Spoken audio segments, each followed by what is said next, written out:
সকলো ইউপিপিএল নেতা কৰ্মী সমৰ্থক আৰু শ্ৰদ্ধেয় ৰাইজক নমস্কাৰ জনাইছো। আপোনালোকে জানে যে আমাৰ বিটিআৰৰ নিৰ্বাচনৰ দিন তাৰিখ ধাৰ্য কৰা হৈছে 22 তাৰিখ ছেপ্টেম্বৰ।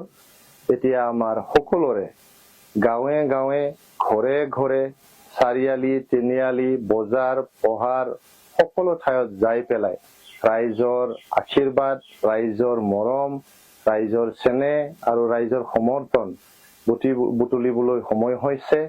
যোৱা 5টা বছৰ প্ৰমোদ বড়ো ছাৰৰ নেতৃত্বত আমি যি প্ৰতিশ্ৰুতি দিছিলো, মানুহক 3.5 লাখতকৈ অধিক মাটি পাট্টা প্ৰদান কৰা, 10,000তকৈ অধিক সেল্ফ হেল্প গ্ৰুপক 75,000ৰ প্ৰথম কিস্তি 25,000 দিয়া, জ্ঞান চেৰাং বিথাংকিৰ আণ্ডাৰত বডোফা সুপাৰ 50 মিছন কৰা, স্কুল কলেজৰ অন্তঃগাঁথনি ঠিক কৰাৰ কাৰণে আজি চিৰাং বাক্সা জিলা অসমৰ প্ৰথম 4 ডিষ্ট্ৰিক্ট হিচাপে পৰিগণিত হৈছে।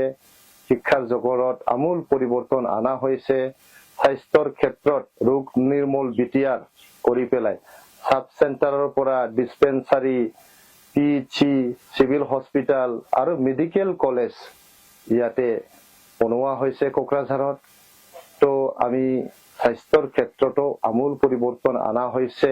মহিলা সবলীকৰণৰ কাৰণে অঞ্চল বিথাংকি আঁচনি লৈ পেলাই আমাৰ যে মহিলা এণ্টাৰপ্ৰেনৰ আছে তেখেতসকলক সমৰ্থন জনোৱা হৈছে। জ্ঞান চেৰাং বিথাংকিৰ আণ্ডাৰত গৰীব দুখীয়া পৰিয়ালৰ ছাত্ৰ ছাত্ৰীক অলপ ফাইনেন্সিয়েল এছিষ্টেন্স দি পেলাই সহায় কৰা হৈছে।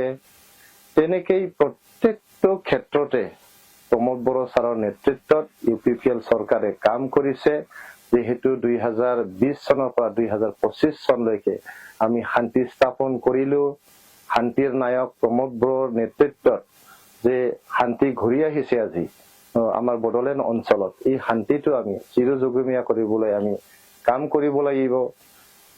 আমি সকলো জাতি জনগোষ্ঠীক আমি ন্যায় দিছো। সকলোৰে ভাষা, সংস্কৃতি, বুৰঞ্জী, পৰিচয় সকলোৰে আমি ৰক্ষণাবেক্ষণ দিয়াৰ পৰা আদি কৰি উন্নয়নৰ কাম কৰিছো। সকলো জাতি জনগোষ্ঠীক এটা এটাকে ভিজন ডকুমেণ্ট বনাই দিয়া হৈছে। ৰবীন্দ্ৰ ভৱন বনোৱা হৈছে। আমাৰ প্ৰত্যেকটো জাতি জনগোষ্ঠীৰ কাৰণে ভৱন বনাই দিয়া হৈছে। হজ ভৱন আমি বনাইছো, আলি মেজ ভৱন বনাইছো। তেনেকৈ বিভিন্ন আমাৰ সিধু কাণৰ কাৰণে ষ্টেচু বনোৱা হৈছে। সকলো জাতি জনগোষ্ঠীক আমি সন্মান জনাই, আদৰ জনাই আমি সকলোকে লগত লৈ চলিবলৈ আমি যোৱা 5টা বছৰ আমি চেষ্টা কৰিলো। এই কাৰণে আজি আমাৰ বডোলেণ্ড অঞ্চলত হৰতাল বন্ধ এইবিলাক নাইকিয়া হৈছে, কোনো আন্দোলন নোহোৱা হৈছে। সকলো জাতি জনগোষ্ঠী মিলা প্ৰীতিৰে মৰম স্নেহ দি আমি জীয়াই আছো। গতিকে সকলো ইউপিপিএল কৰ্মী, নেতা, সমৰ্থক আৰু শ্ৰদ্ধেয় ৰাইজক মই অনুৰোধ জনাইছো, আমি 2025 চনৰ পৰা 2030 চনলৈকে যেহেতু প্ৰমোদ বড়োৰ নেতৃত্বত চৰকাৰ গঠন কৰিবলৈ আমি সাজু হৈছো।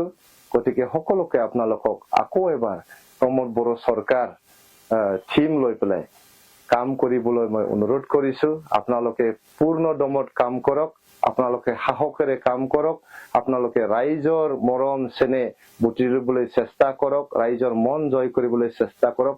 আমাৰ ভয় কৰিবলগীয়া একো নাই, লাজ কৰিবলগীয়া একো নাই, আমাৰ কিবা আশংকা কৰিবলৈ কোনো একো নাই। আমি যিহেতু ৰাইজক সেৱা আগবঢ়াই আহিলো যোৱা 5টা বছৰ, এতিয়া আমি ৰাইজৰ সমৰ্থন, ৰাইজৰ আশীৰ্বাদ, ৰাইজৰ মৰম চেনেহ বিচাৰি আমি গাঁৱে ভূঞে ঘৰে ঘৰে চাৰিআলি তিনিআলি সকলো জাগাত যাই পেলাই আমি কাম কৰিব লাগিব।